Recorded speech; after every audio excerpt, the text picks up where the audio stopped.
chosen ones, empaths. This message is not for everyone, although I would like everyone that's come out of narcissistic abuse to try and apply this secret that I'm going to share with you. I think the secret is already in front of you. It's just you don't see it initially. You just don't see it, right? And this is like a fast track to healing, really. It's like a fast track to healing. It's something that you need, and it's right in front of you, like I said. Thing is this can either make you or break you. It can take you to incredible heights, but you may have to emerge from incredibly low places. But the fact of the matter is, you are in a low place now, unless you're further ahead in your journey. But for the newer viewers, you're in a low place now, and you're looking towards the narcissist as your answer. So as much as you have this clear sign in front of you, you're actually looking at the narcissist as the answer, you see. And what it is, okay, something that we've lacked through our whole lives is finding self-love. You know, you may love yourself, you think you love yourself, but you base your own existence off what other people deem you as. And I never used social media through my whole life, really. Okay, I had Facebook, but I didn't really use it. And I didn't use it at all, to be honest. I just used it to speak to a friend that moved to a different country. He moved to a different country. It was when I was young in school, but I didn't use it. And even then, he used to say, why didn't I use it? But a lot of you use a lot of social media, okay? And you may, it's intoxicating, social media, right? Intoxicating, it's conditions you to your dopamine. It hacks your dopamine system, right? And what I would say is, especially after narcissistic abuse, if you find yourself, this isn't the secret, but I'm getting to the point of what I'm trying to make. After narcissistic abuse, if you come off social media, it's very helpful. Okay, if you step away from it, don't delete your accounts, keep them, but don't be on the social media looking at the narcissist, what they're doing, and all that. It will keep you sick. All right, there has to be a breaking point within you. Okay, and that's you using what is right in front of you, like I was talking about, right? A lot of you are in a place of feeling lonely. You're craving this stuff, but you're looking at other people as the answer to solve that problem. When the answer is right in front of you, it's you. You're going to solve that problem, okay? You no longer look at other people to fulfill your happiness, to fulfill your meaning, to feel validated. You break from all of those societal structures and you learn to love your own company. I believe if you make it your objective, to use this secret to make it your objective, however dark it gets, however difficult it gets, you make it your objective to love your own company. Like I said, it can either make you or break you. I don't think this video is for everyone, but those that apply it will benefit greatly. Now, I know I'm going to get the naysayers. Hey, Zion, God said, get married. God said, do this. Yes. But you've gone down that path. You've already been down that path. I'm not saying you got married, but you went into a relationship, or you went into a friendship, or you entrusted someone, right? And they turn out to be a fake. So you go in and orientating yourself in the lifestyle of, oh, that's moving forward in life, okay? That's moving forward in life, or that's ascending. No, it's not, all right? It's actually digging you a fucking grave, you know, these people. You know what I mean? people look at it, they still deem it as, even after coming out of narcissistic abuse and stuff like that, you're still in the mind state of, oh, that means someone's getting ahead because they got married, or someone had a child, or someone's got a loving family, or whatever like that. And you're onlooking these situations. And then you're taking that into your own world. You're not realizing beneath the veil, a lot of people are in toxic situations. A lot of people don't want to be in them. A lot of people are cheating. A lot of people are doing these things. And really, it's about finding love for your own company. And you're actually enjoying your own company more than these so-called relationships that you see are the happiest thing in the world. And that's why I'm saying step away from social media if you're looking upon not just the narcissist or toxic individuals, but other people's relationships, and you may be feeling feelings of inadequacy or loneliness overwhelming you. That's why I say, I know it's the Christmas season and it's about togetherness and all that, right? Whether you're religious or not, a lot of people come together at Christmas. Sorry, I didn't realize it was Thanksgiving. Some people said Thanksgiving in the comments, and I was working, so I got around to the comments a bit late. But what I'm saying is, whatever these kind of celebrations this time of year, yeah, it's about family, it's about closeness and all that. But still, right? You can have yourself, you can have love for yourself, enjoy your own company. And what you'll start to notice is the more you immerse yourself in this lifestyle, you really look at other things as a nuisance, okay? Like, you'll get to the point that you've ascended so much that you look at, even if you're religious and stuff like that, right? A lot of marriage these days is used as a form of abuse, right? So really, you know, these ceremonies and all that, a lot of it's used as a form of abuse. It might be going a bit deep, but it is, right?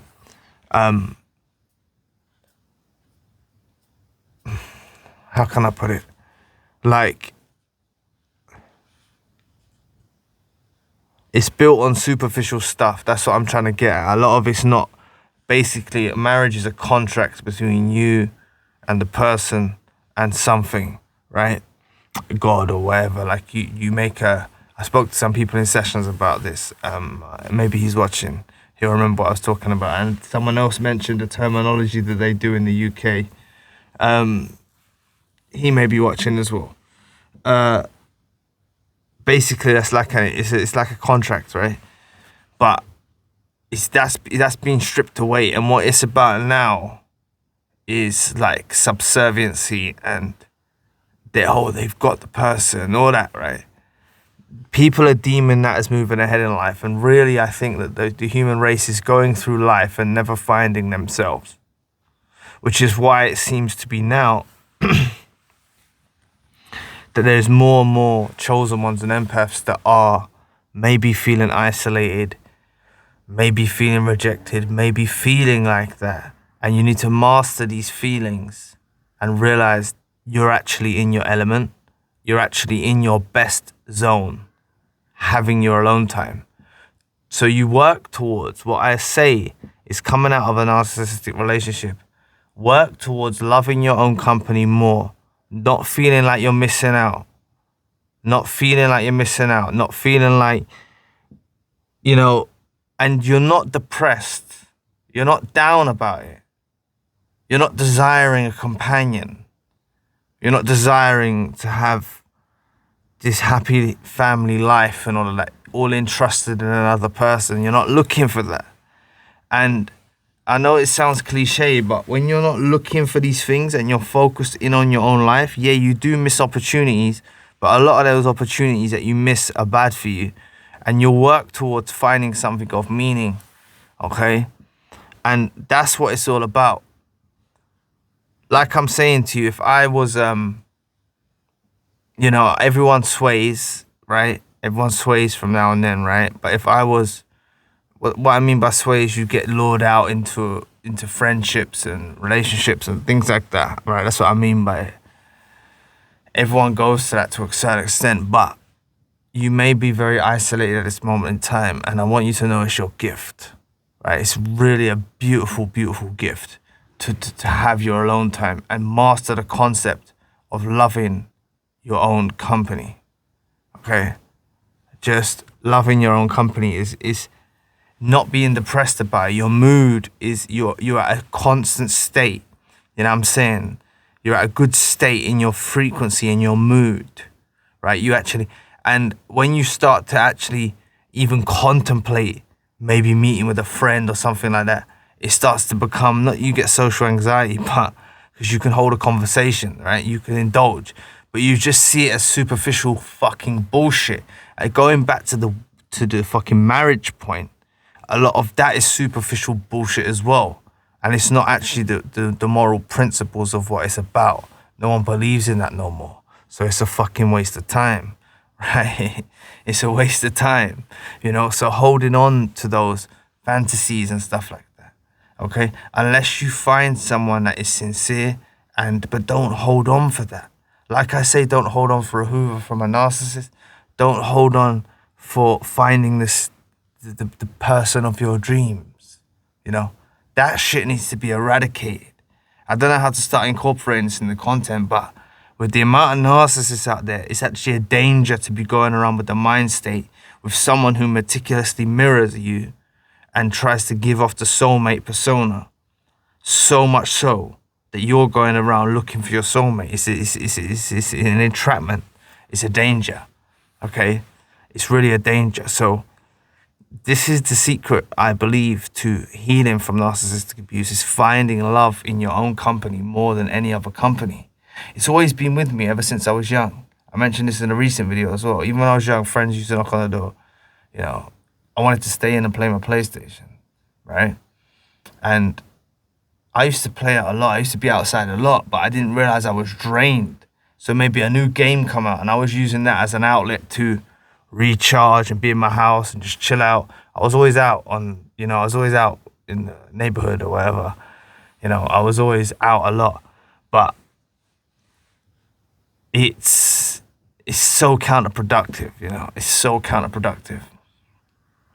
And everyone's influenced to a certain extent, but I did hold my own, not being influenced too much by others. Okay?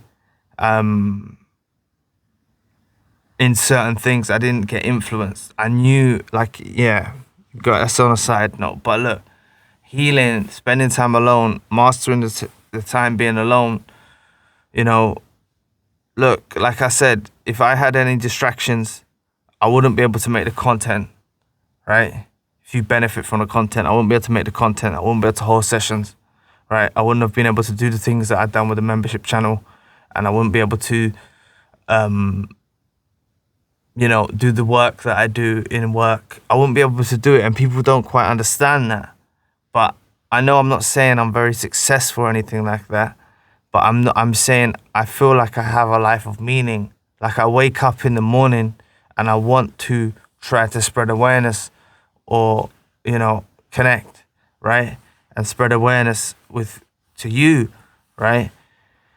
And that's what I'm saying. Your thing will come in your way, whatever it is. Like someone said the other day, because I still say, I don't know if this is my meaning, but someone said, oh no, I think this is your calling, Zion, or something like that in the comments section. Right? Point being is you're going to find something that you find more important than settling some mediocre relationships. And I'm not just talking about romantic kind, I'm talking about friendships and all of that, right? It's fucking bullshit, a lot of them. I'm not antisocial, I can hold a conversation, but I choose not to indulge anymore, okay? Because people are in it for themselves. And when you find someone who's selfless, maybe you've got someone in your family, could be a nan, could be a granddad, could be someone. You've got selfless people, it could be a parent, might not be, whatever. But you've got a selfless person in your family, right? Then you know what that is. You know what it's like to be around selfless people. Or you might not have even had anyone, but it's you who's the selfless person. And the point being is you can't endlessly give to people who don't deserve it. So you learn to facilitate your energy to the people who deserve it, right? And if something comes along on your way, on your journey, then it happens. But other than that, and you know what? People will actually start to envy what you have. Now, I'm not talking about wealth. I'm not talking about status. I'm not talking about nothing. I'm talking about your peace. People will pick up on your vibe that you're at peace with your life. Okay? And that's when the enemies and the parasites and the dusty weirdos want to actually become part of that peace, right? They want to try and disrupt it. They want to try and challenge it, okay? But honestly, this really defeats the narcissist. They have no power over you once you find your peace. That's why you've got to work towards this, okay? They have no power over you once you find this peace. Literally, they just don't, you know? All of these narcissists, right? They have no power over you because you found your peace, right? They can't draw you out easy. They can't keep you stagnating. They can't keep you stuck. And that's why I say, this is the secret I wanted to share with you. However long it takes you, find your peace and your happiness in your own company more than any narcissist, friend, toxic friend, whatever, okay? I'm not saying you don't still have human contact. You can, you know, you speak to people and stuff like this. You go to work, you go like this, whatever. But don't fucking base your whole life situation and your whole life's path off thinking and deeming that that's somehow moving ahead, all right? I believe building layers of foundations, right? For any good architecture to be built, there needs to be solid foundations. With a narcissist, there's not solid foundations. With toxic company and other parasites, there's not solid foundations. You build solid foundations, right? You make your world, right? And if someone wants to join you on that world, right? And it's not about manipulation and fucking gaslighting and love bomb and all that, and it's someone real, then it's gonna be slow burning, it's gonna be gradual, it's gonna be slow. You're not just looking at this person as, oh, they're the best person in the world, they're a soulmate. You know what I'm saying? You're being realistic, and then you can actually have a healthy relationship. The fact of the matter is, something I'm gonna touch on, it may be triggering, is so many of you have been through so many narcissistic relationships. You're deeming, so many of chosen ones and have been through so many dysfunctional relationships, right, with narcissists, that you associate the love bomb with love. See? And I'm not saying the narcissist didn't love you in their own fucked up version of their way, right? They did, okay, just to say that.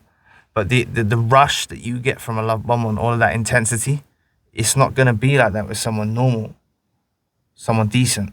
It's going to be slow burning. They've got their life. They're doing their thing. They're just going to jump in your world, you know. They're just going to hop into your world or try to drag you in theirs, you know. They're actually going to have things going on in their own life. You're not going to be the center of their universe. They're not going to be the center of your universe. But you will embark on a quest together in the universe. I know that sounds cliche, but you know what I'm saying? You'll go on a journey together, and you're not going to just dive into each other's worlds and try to strip it apart and take it. You know what I mean? So what I mean is when you find your peace, you find your happiness in your own life, you're more selective. You're less likely to settle down, right? And what I mean by settle down is settle for less. What's the saying? The saying in the language is settle down. Oh, everyone's like, I just want to settle down. Just want to settle down. The fucking wording is settle down. You know what I mean? A lot of people are just settling down, right? To be down, you know? I ain't heard no one say that before. So I hope you made it to this point in the video. But there is things like that in our language, you know. What's another one? Like mourning and morning. You know, I'm not saying that one's different, but there's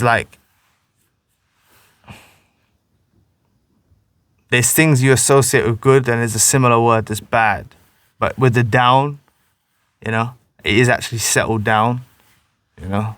Down is down, you know. We're associating from the scriptures and stuff down as hell and up as, you know, I know it doesn't work like that because the universe isn't like that and we're orbiting and all of that stuff. I know that, but I'm just saying, and down is going on a side note, like if you keep pointing down, eventually it's going to come around and you're going to be pointing up. I know that, right? But it's in the abbreviation, you know.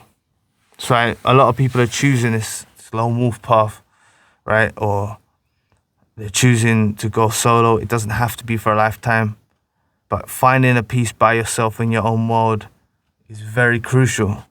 And it's something I want to discuss on the channel because it brings so much benefit to your life. You have more energy, you have more, you know, you're more motivated. You don't have comparisons. You're not comparing yourself to bad company and stuff like that. You know, you're not comparing yourself to people and feeling like you're missing out, and you have no qualms about that. You know, you actually like your own lifestyle. People call it antisocial. People call it this. It's not that. It's realizing that there's so many fucking snakes out there, and you ain't got time to be wasting no more. None of you have no more time to be wasting. So find this peace. It's the secret I give you to go on a journey of finding peace and happiness to the fullest extent in your own life. So anyway, thank you so much for listening today. I really appreciate the support. Please book a session if you'd like to. If you'd like to donate or support to the channel, you can. Check out Zion Music YouTube channel. Check out Zion Spiritual as well. So anyway, I'll be back with another video soon. Peace.